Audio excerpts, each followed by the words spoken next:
AFR press room. We're really excited about rolling this out. I'm excited today. I have Christian Claar here with me. He took a trip to Kenya this year with Swiss Re for the education program. I struggle saying that sometimes. Education. He's going to share a little bit about his experience. I'm hoping to maybe we get some funny stories out of him, but really talk about his experience. So, Christian, if you want, tell us a little bit about your, what education is, what kind of took place, and then we'll go from there. Sure. Education is a not-for-profit organization that was founded in Zurich. They have their first, outpost, if you will, in Nairobi, Kenya. The focus of education is kind of breaking that third world cycle through education of youth. So the actual function of education is to give, a bit of small background. In Kenya, schooling is paid for up through secondary school. Once you hit secondary school, then the families have to pay for the kids' schooling on their own. Unfortunately, most families in Kenya cannot pay for secondary school, which means that kids don't go to high school, and they miss that opportunity to be able to go on to universities and qualify for scholarships. So education attempts to fill that gap by helping fund the kids through secondary school and prepare them to take the actual tests that allow them entrance into the universities in Kenya. And then also, these same tests allow them to obtain government funding to help pay for their university education.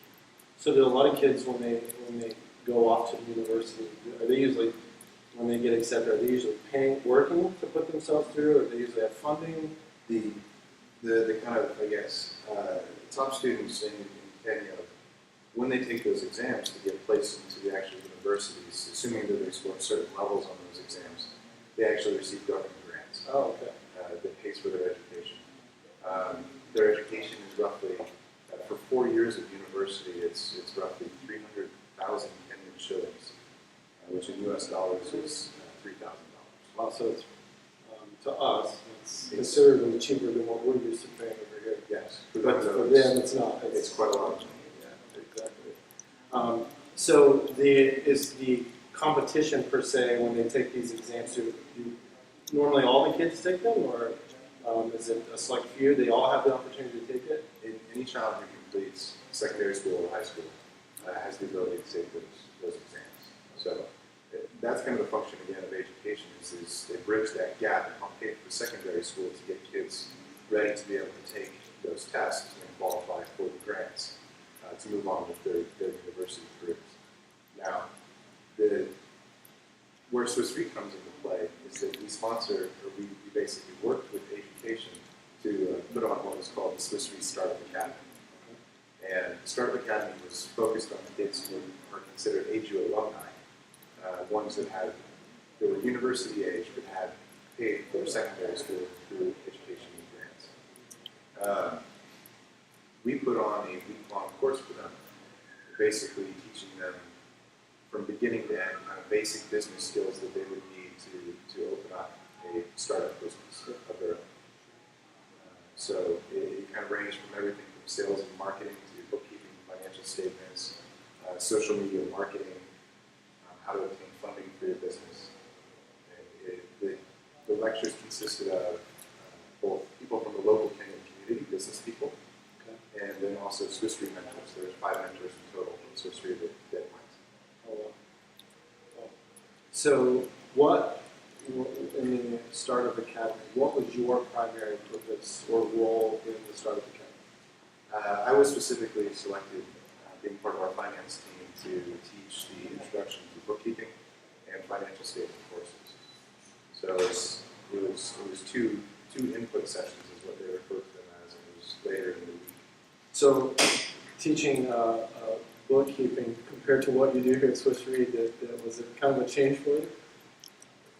Honestly, the difficult aspect of it was working with, so Marcus Seifert was kind of the mentor that was in charge of helping to guide each of us in the preparation of the materials for our separate presentations. And he and I had a number of discussions, and the key thing that I had to be careful of was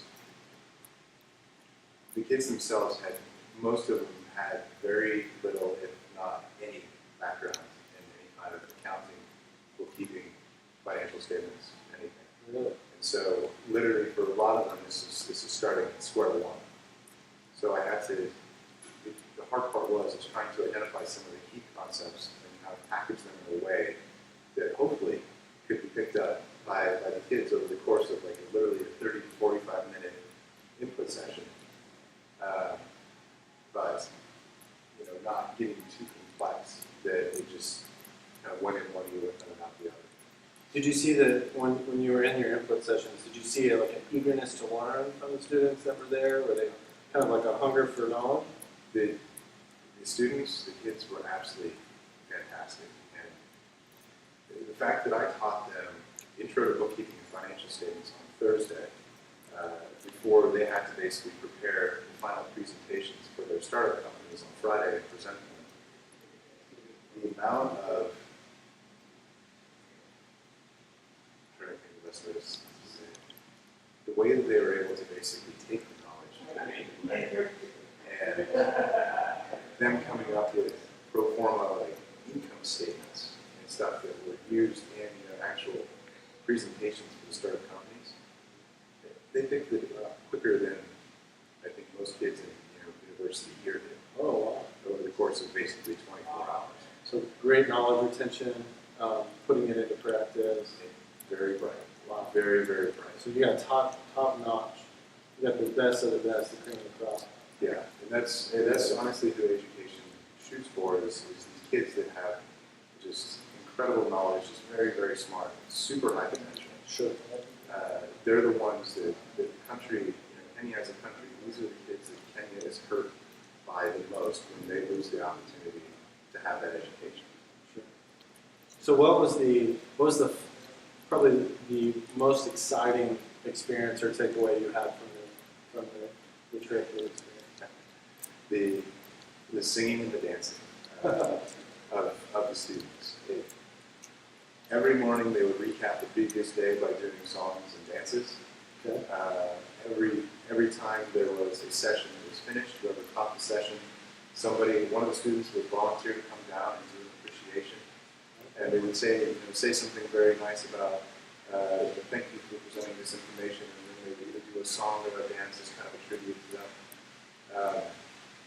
We go to conferences here and they have you stand up and wave your arms and shake. And there, to keep kids kind of high energy and socially focused, they would get up and they would do a 10-minute dance all throughout the lecture hall that we were doing. It was every day. It was the passion and the energy that it showed in just doing this dancing and everything else. It was contagious. Right.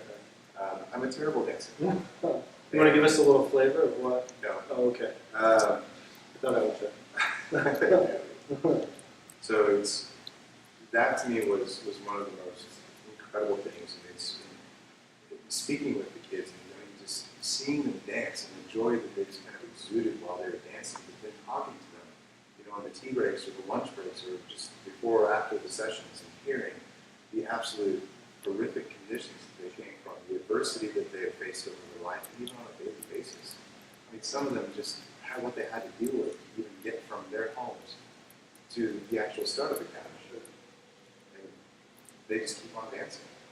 And it was amazing. So is it safe to say you left Kenya dancing? Yes. Pretty close. Yes.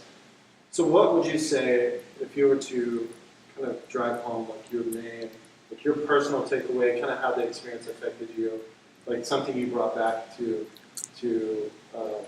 U.S. with you? What would you say that would be? One of the things that I wasn't necessarily prepared for was just the desire that these kids had to be educated. Sure. It's something here in the U.S. and even myself growing up. The opportunity to receive an education is something that a lot of people take for granted. Absolutely. And it's not an opportunity that's afforded for everyone in a country like Kenya, in an area like Nairobi or a city like Nairobi.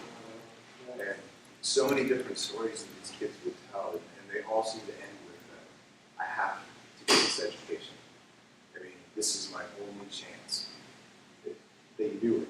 And even as I'm sitting here talking about it right now, I'm getting chills of just their passion for them and wanting to learn. And very sad fact that they knew in the back of their head that if they lose this opportunity, that's it.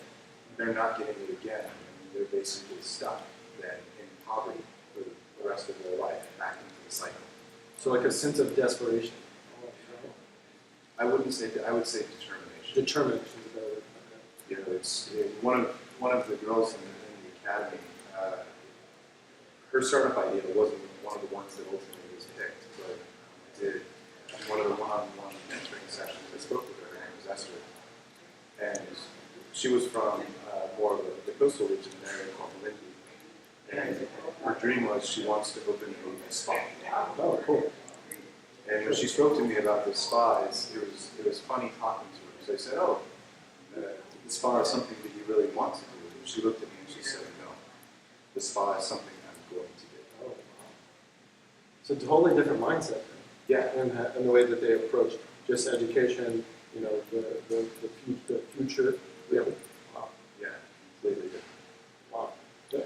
And like you say, I could see how that could be contagious. You want to bring them back to maybe, you know.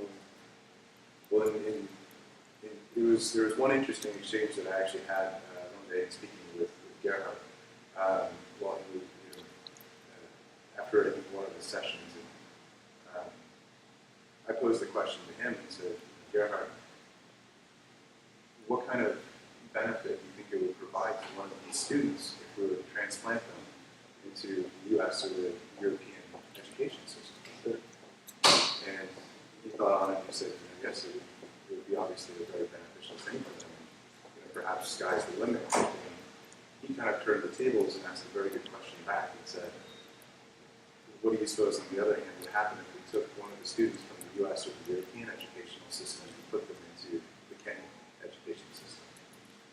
It's a powerful point. I didn't have an answer immediately, and I thought about it for a few minutes and said, if anything, I would assume that they would suddenly become a lot more thankful for their education. Yeah, absolutely. Absolutely. Well, Christian, we thank you for your time, but kind of to sum up, if others are interested in doing this program, how do they go about doing that? I know there's a lot of information. Where they go find that? What's the process look like? So the easiest place to get any information you want about the Swiss Re Startup Academy and our work with education is there's an RSpace page dedicated to the Startup Academy. There's another session that's going to take place coming up here in December with an additional group of mentors. The original 5 mentors, we tried to get ourselves to go back again for the second session, but they wanted new ones. Okay. We are also working, I think, diligently towards receiving funding from the Swiss Re Foundation to hopefully put this program again on next year.